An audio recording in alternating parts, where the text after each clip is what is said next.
Hello বন্ধুরা, দেখতে দেখতে আজকে আমরা নিয়ে চলে এসেছি এই গরমে প্রাণ ভেজা করা শরবত। তো তোমরা রেসিপিটা দেখে নাও। তো বন্ধুরা, আমরা করতে থাকি, আপনারা দেখতে থাকুন। Let's go. এখানে প্রথমে আমরা 1 চামচ করে দিয়ে দিয়েছি জলজিরা। এগুলো পালস চকলেটের গুঁড়ো, এগুলোও আমরা 1 চামচ করে দিয়ে দেবো, তবে এর স্বাদ খুব ভালো হবে। এবার আমরা দিয়ে দিলাম পালস চকলেটের গুঁড়ো। এরপরের ধাপ আমরা এগোই।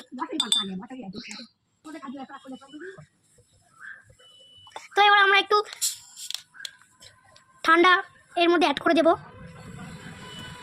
দেখুন কি সুন্দর হচ্ছে, এটা আপনারা শিখে রাখুন, গরমে এটা আপনাদের কাজে দেবে। এগুলোকে এবার আমরা মিশিয়ে নিই।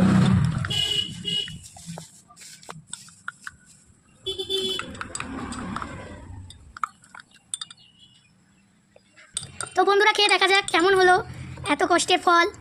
একটু এর মধ্যে আমরা বরফ দিয়ে দিই, জিনিসটা ঠান্ডা থাকবে, ঠান্ডা হবে।